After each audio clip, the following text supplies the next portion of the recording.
on est parti. Enfin, pour la tier list des meilleurs personnages principaux de manga et d'anime. J'espère qu'on a oublié personne. On commence avec Ichigo. Là, je vais avoir besoin de votre aide. Hein. Je saurais pas être la personne la plus objective là-dessus. En priorité, ce qu'il faut savoir, forcément, il n'y aura pas que des personnages principaux qui iront en God tier, comme leur manga. Ça veut dire que si Bleach est God tier pour moi, il se peut qu'il soit en dehors, tu vois. En fait, j'essaie de me rappeler des choses, des événements où Ichigo m'a vraiment fait vibrer, tu vois. Non, God tier.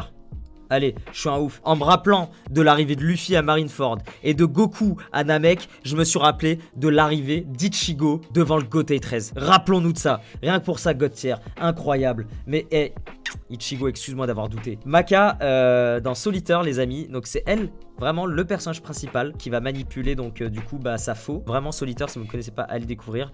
Et je la mettrai comme son manga, du coup, dans Incroyable sous-côté. Ok, Goku, écoutez, pour moi, c'est God tier. J'adore, je suis fan, je trouve ça incroyable, c'est exceptionnel. Par contre, quand faut le descendre, je le descends. Ne dites pas en mode ouais, c'est un ancien de l'ancienne, il veut faire le genre, il aime Dragon Ball, je sais pas quoi, il aime trop Goku.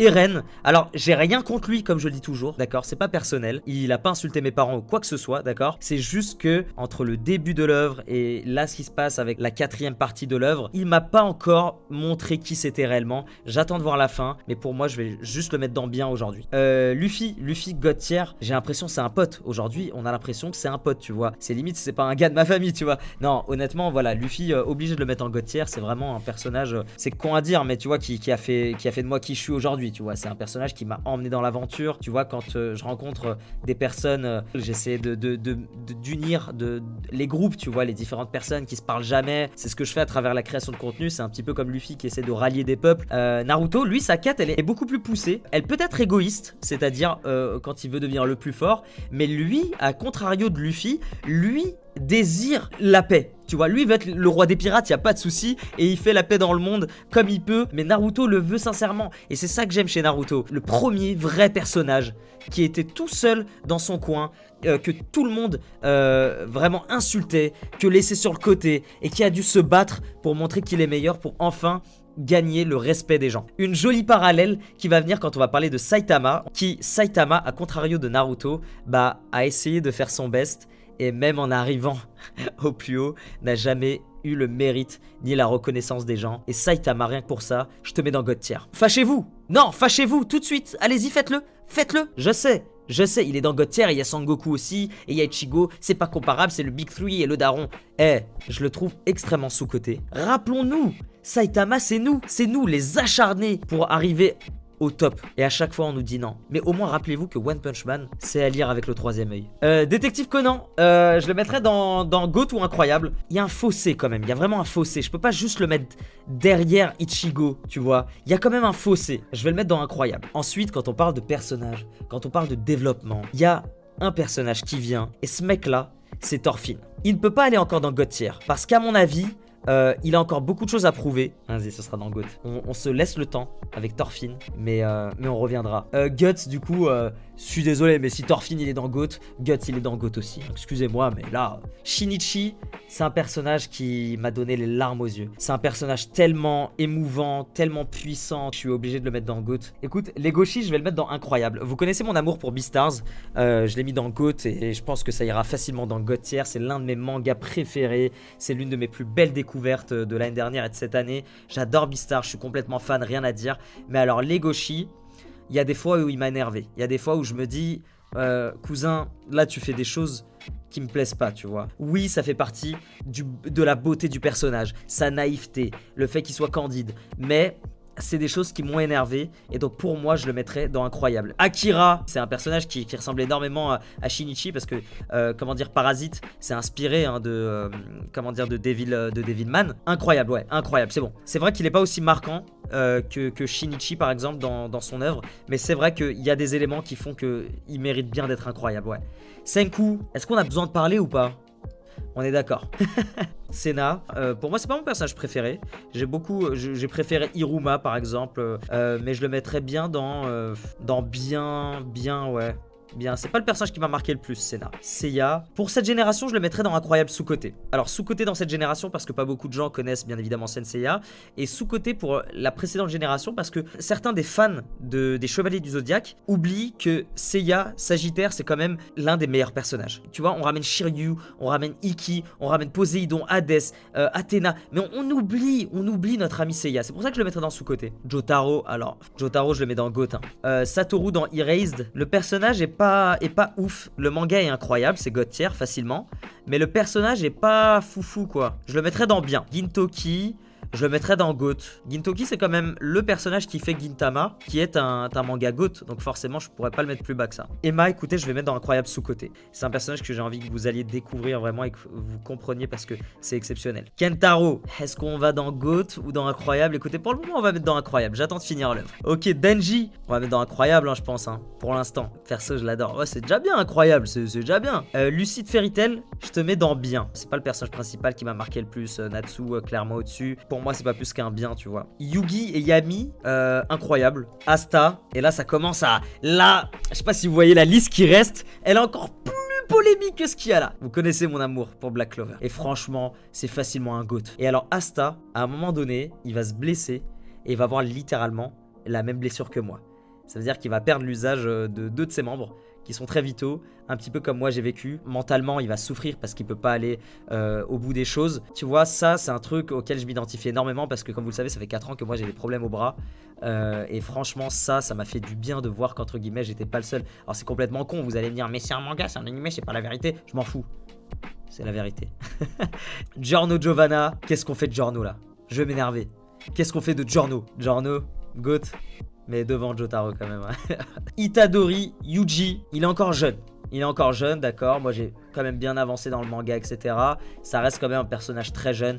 Il est incroyable. Takemichu, écoutez, les gens qui vont dire Takemichu la pleureuse, il sait pas se battre. Pourquoi il apprend pas le kung-fu? Pourquoi?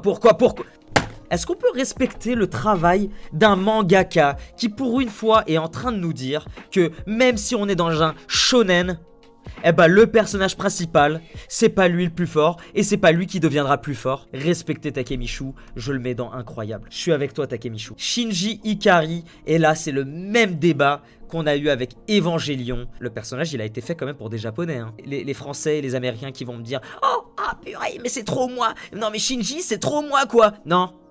D'accord, Shinji Ikari est un bon personnage, avec un joli développement, il n'y a pas de souci, même s'il n'est pas exceptionnel. Je déteste que les lecteurs et viewers ont fait de ce personnage-là. C'est... Allez découvrir Evangelion, je le mets dans incroyable sous-côté, mais faites attention. Allen de Digreman. Comment ne pas le mettre en GOAT? Ceux qui n'ont pas encore regardé Digreman, vous ratez quelque chose. Toriko, incroyable sous-côté ou bien incroyable sous-côté, allez. Un truc de ouf. Eh les gars, on vient de passer la barre des 90 000 sur YouTube. Merci, merci. N'hésitez pas à vous abonner sur à ma chaîne YouTube si c'est pas encore fait. Merci infiniment, ça fait trop plaisir. Et vous qui nous regardez, abonnez-vous, c'est important. Les gars, on continue. Yumeko, incroyable sous-côté. Je trouve le personnage super intéressant et beaucoup trop décrédibilisé. Gambling School, c'est pas ce que vous croyez, vraiment. Je sais qu'il y a des débiles qui s'amusent à mettre des cosplays, à faire des vidéos sexualisées sur TikTok, etc. Vous prenez pas la tête, allez regarder, c'est vraiment bien. C'est super intelligent. C'est certainement pas regarder devant vos parents, d'accord? Mais allez regarder. Rin dans Aono Exorcist. Écoutez, je garde que très peu de souvenirs. Je sais que l'œuvre, je l'avais trouvé incroyable, mais le personnage en lui-même, je le mets dans bien. J'arrive pas à me rappeler de belles choses que Rin a faites, je suis désolé. Josuke, écoutez bien, je le mets dans incroyable sous-côté. Je pense que c'est le Jojo le plus sous-côté de Josuke. La partie 4 de Jojo n'est pas centrée autour du personnage de Josuke. Bah, la saison 4 est tout bonnement incroyable. La partie 4, c'est la seule qui est vraiment autour du personnage comme ça. Tanjiro, incroyable sous-côté. Parce qu'il est pas naïf et bête et je sais pas quoi, eh ben c'est pas lui le préféré des autres. On aime juste les personnages gourmands et marrants. Ce personnage est incroyable. Il doit être dans GOAT normalement. Mais pour que vous alliez encore plus apprécier Tanjiro, je le mets dans sous-côté. Pourquoi Rengoku, c'est votre personnage préféré? Le mec, il a aucune émotion sur le visage. Allez, profitez de Tanjiro, s'il vous plaît. Kirito, j'aime bien le personnage. parce qu'il me fait penser à beaucoup de ces personnages-là qui sont trop OP pour leur animé. Il y a rien, il y a aucun défi, c'est le big boss, c'est le mec de Solo Leveling, c'est Saitama, c'est Limul Tempest. Ce mec-là, c'est le boss. Tu vois, ça j'aime beaucoup ça chez lui. Mais la suite, à la limite du mauvais, tu vois. Mais c'est vrai que pour cette première partie, je le mettrais quand même dans incroyable. Shinra, incroyable sous-côté. Que là, l'œuvre, elle est sous-côté dans l'ensemble. Fire Force, on n'en parle pas assez. C'est incroyable, Fire Force. Et franchement, Shinra est un personnage exceptionnel. Kaneki Ken, et moi je le mettrais dans incroyable pour ces deux phases. La partie où justement c'est quelqu'un de lambda, vraiment comme Shinji Ikari, c'est un petit bonhomme qui fait sa petite vie. Et pour cette deuxième partie, cette transformation ultime qu'il va subir, qui va complètement le transformer et faire de ce personnage un monstre, un goat. Meliodas, les moments où comment dire, il a trop de phases. Le Meliodas pervers, c'est dehors. Le Meliodas qui est amical, qui est pote avec Ban, c'est des meilleurs amis et ils sont en train de se casser les bras et les membres pendant un combat, je le mettrais dans incroyable. Et ensuite t'as un Meliodas qui est plus ou moins bien, ou quand il commence à perdre les pédales et qu'il bouge peu comme ça, et que ses yeux ils sont comme ça, et qu'il se transforme en démon, et que ça... tu sais que je t'aime, j'ai toutes tes épées ici au bureau. Et Scanner, je te le mets dans GOAT. Et Scanner, je trouve ça incroyable. C'est un personnage qui a qu'une phase, voilà, il est là pour casser des gueules. Le louche, avec sa mentalité, avec son génie, mais avec ce fameux, comme j'aime le dire, Light Yagami de Wish qui est ancré dans ma tête et que j'arrive pas à sortir, je le mettrais simplement dans bien. Et vous voyez, je l'ai pas mis dans bof ou dehors, hein. Alors Boruto, quand j'ai commencé l'œuvre, quand c'est sorti, parce que j'ai commencé à la sortie pile poil avant même votre naissance, le très bon côté, c'est que c'est un très mauvais descendant. Ça veut dire entre Minato, Naruto, là t'as vraiment un petit con mais pas possible. C'est peut-être ça qui fait aussi la beauté du personnage, c'est le fait qu'il soit très différent de Naruto. Et ça, figurez-vous que j'ai bien aimé. Tsuna, c'est facilement un god tier. Je suis très subjectif là-dessus. Oui, ça reste au tier list, oui, ça reste mes préférences.